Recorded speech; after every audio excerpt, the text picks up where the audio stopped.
Bonjour et bienvenue à toi sur cette nouvelle vidéo. Aujourd'hui, j'ai envie de te parler de comment gérer les écarts. Alors tu vas voir, je vais t'expliquer pourquoi j'ai pas envie d'utiliser le mot écart et on va utiliser un autre mot. D'ailleurs, je sais pas si tu as vu, je vais te le mettre en lien, la vidéo où j'explique comment je trouve que c'est du masochisme que de se peser après avoir fait un écart. Et je t'explique dans cette vidéo comment je vois l'écart comme quelque chose qui fait partie de la vie. En fait, c'est pas un écart, c'est un aléa de la vie. Manger au resto avec des amis, avec son mari, avec aller boire un verre, ça fait partie de la vie, c'est pas un écart. On y reviendra. Et voilà, je t'invite à aller voir cette vidéo où je te partage justement suite à une soirée avec mon mari comment je vis ça, comment je vis le fait de surtout ne pas aller se peser pour se culpabiliser d'avoir passé cette soirée et de réduire en fait nos temps entre amis à des apports caloriques ou des écarts, mais à vraiment ne pas saboter sa joie de ces moments. Tu peux aller voir la vidéo qui explique tout ça, comment je vis ça et comment pour moi c'est précieux de garder toute la joie de ces moments-là sans les réduire à des écarts et des moments où on a pris des calories. Donc tu peux aller voir cette vidéo-là et la suite du coup maintenant de comment je gère ces écarts. Alors déjà, si tu ne me connais pas, moi c'est Marion, je suis coach. J'accompagne les femmes qui désirent perdre du poids autant sur l'aspect alimentaire que sur les autres aspects de la perte de poids. Alors, le mot écart, je vais t'expliquer comment je le vois et ensuite on va plus l'utiliser. Ok? Alors, l'écart, un écart, ça sous-entend une déviation d'une route bien tracée. Quand on pense comment gérer les écarts, c'est comment je gère quand je me suis éloignée, écartée de la route que j'aurais dû prendre. Donc déjà, ça sous-entend qu'il y a une route qu'on aurait tout le temps dû prendre. Si je ne me trompe pas, ta vision de la route, c'est une assiette avec la moitié de légumes, un tiers de poulet, de viande blanche et un tiers de quinoa. Ça, c'est la route bien tracée, avec une petite salade en entrée et un fruit en dessert. Voilà notre image de la route bien tracée généralement. Et donc, tout ce qui est un peu plus gras, un peu plus sucré, un peu plus calorique, un peu plus machin, c'est un écart. Et voilà, nous sommes dans plein d'écarts. Alors, n'imaginons même pas une soirée au restaurant. Alors là, c'est plus un écart, c'est une déviation, un itinéraire bis, quoi. Et il y a toute cette idée de comment je vais gérer cet écart et comment je vais rapidement revenir sur la route bien droite du quinoa, du brocoli et du poulet.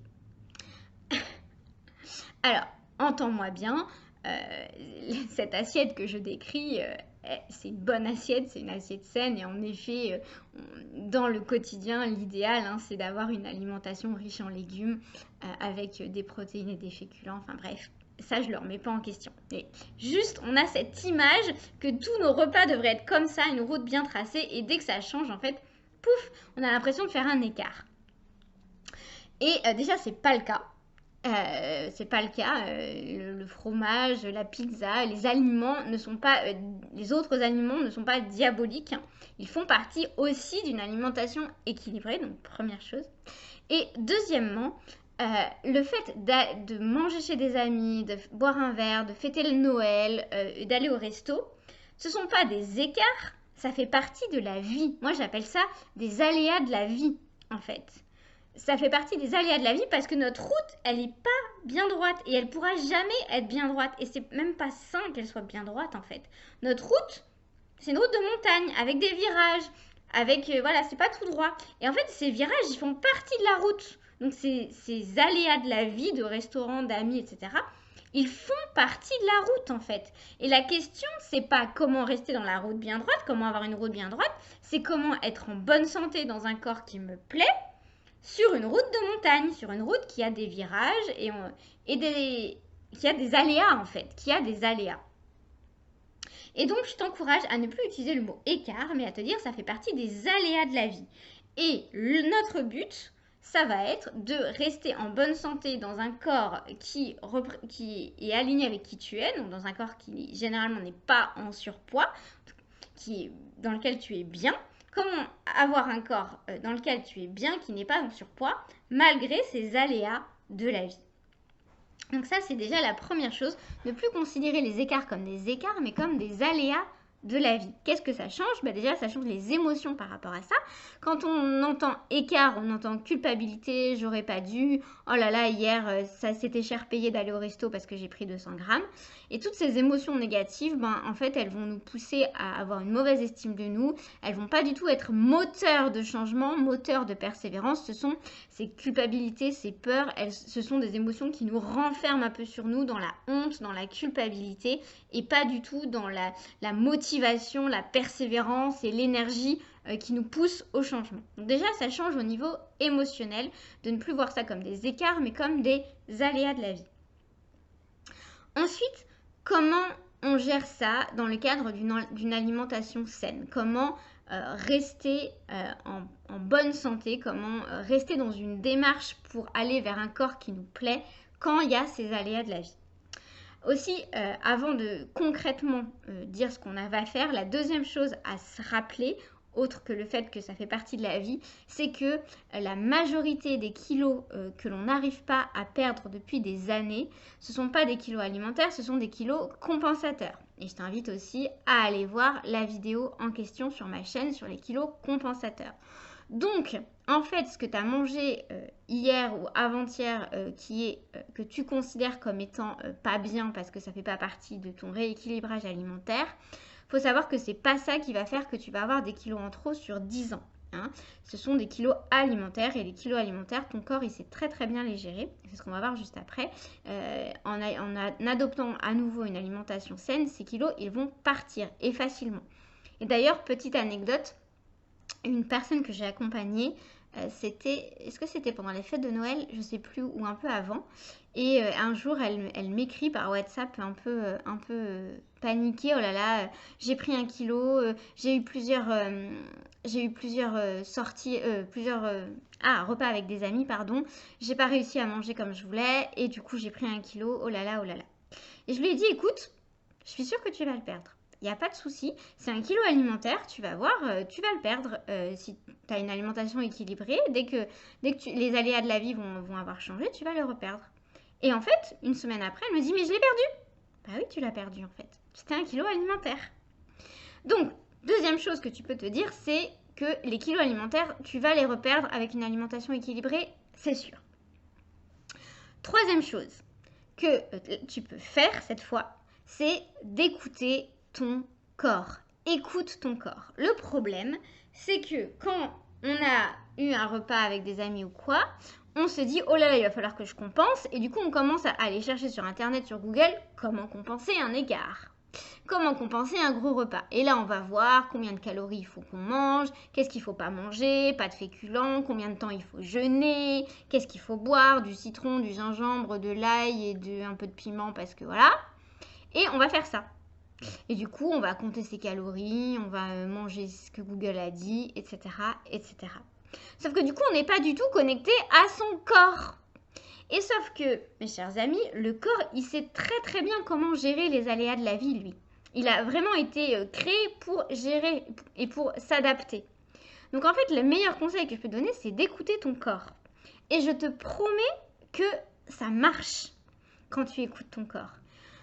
Moi, ça arrive très souvent qu'après un bon repas au restaurant ou avec des amis, le lendemain, j'ai juste pas faim. J'ai juste pas faim avant 14h ou ouais, j'ai pas faim. En fait, c'est mon corps qui a assez, qui utilise l'énergie de la veille pour fonctionner. Et donc, j'ai pas faim. Bah, du coup, je mange pas. Tout simplement. Et c'est pas parce que Google m'a dit de pas manger, parce que mon corps n'a pas faim. Donc, du coup, je vais pas manger. Tout simplement. Et ouais, le problème, je sais que vous allez dire, c'est ok, mais du coup, tu manges quand et tu manges quoi bah, en fait, j'attends que mon corps, il ait faim. Et puis, si mon corps, il a faim à 15h, ben, je vais manger à 15h. Puis, généralement, après un bon repas, parce qu'il a faim de crudités, de légumes, etc., ben, je vais manger ça. Et je vais pas me dire, oh là là, mais est-ce que j'ai mangé assez de calories, mais je devrais peut-être manger... Non, j'écoute mon corps, en fait, tout simplement. Alors, je dis pas que je le fais tout le temps parfaitement, mais vraiment, ça marche, en fait, d'écouter son corps. Ton corps, il va te dire ce qu'il veut que tu fasses. Google, lui, il va pas te dire. Mais ton corps, il va vraiment te dire ce qu'il veut que tu fasses. Et ça m'arrive même aussi que le lendemain, j'ai envie, j'ai plein d'énergie, j'ai envie de bouger, de faire du sport, d'aller courir. Ben du coup, si j'ai le temps, je vais courir. Je fais un peu de sport parce que mon corps me le demande. Et puis parfois, le lendemain, j'ai faim. Le lendemain matin, j'ai faim. Ben je mange, j'ai faim. Et en fait, le fait de voir mon corps qui réagit différemment en fonction de ce que j'ai mangé la veille, ça me rassure vraiment et ça m'assure même sur le fait que notre corps, il sait vraiment s'adapter, il sait quoi faire en fait. Il suffit de l'écouter. Il suffit de l'écouter. Alors oui, ça peut être perturbant de ne pas manger jusqu'à 15h de l'après-midi, un lendemain. De se dire, oh là là, est-ce que je vais pas être en hypoglycémie? Est-ce que si? Ton corps, il va te le dire. S'il a besoin de sucre, il va te donner faim. S'il a besoin de manger, il va te donner faim. Et je pense qu'il y a vraiment quelque chose de clé dans l'idée de se réconcilier avec son corps. Et j'accompagne une femme et on parle beaucoup de l'alimentation intuitive. Et c'est très perturbant pour elle de changer la manière de ne pas manger forcément 3 fois par jour, de ne pas manger selon des recommandations. Mais c'est pas possible, ça marche pas comme ça. Ben en fait, si. Mais en fait, le problème, c'est qu'il faut faire confiance à son corps. Et le vrai problème là-dedans, c'est qu'on n'a pas confiance en son corps. On a confiance en Google, on a confiance en notre application de calories, mais on n'a pas confiance en notre corps. Alors que le premier qui est capable de gérer les aléas de la vie, c'est notre corps en fait. Et il sait très très très bien gérer. Il sait nous donner faim quand on a faim, et quand on a mangé un peu au-delà de notre faim, ben le lendemain, il nous donne moins faim tout simplement. Enfin, moi, ça marche comme ça. Mais peut-être que tu as fait un gros repas et que le lendemain, tu avais faim. Dans ce cas-là, mange.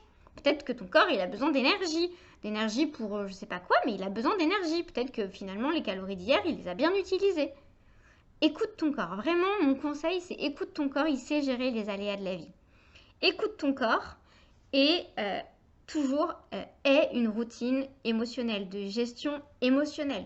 Aussi, la plupart des kilos que tu vas prendre et qui vont rester, ce sont des kilos liés au stress, liés à la gestion des émotions et liés aux pensées négatives, obsédantes que tu as sur toi. Donc la meilleure manière de gérer les aléas de la vie, c'est de cultiver une relation saine avec tes émotions, avec le stress, une harmonie à l'intérieur de toi. Donc, comment gérer les écarts? Déjà, en arrêtant de les appeler écarts et en les voyant comme des aléas de la vie qui font partie de la vie, qui font partie de la route qui nous mène au corps que l'on désire. Deuxièmement,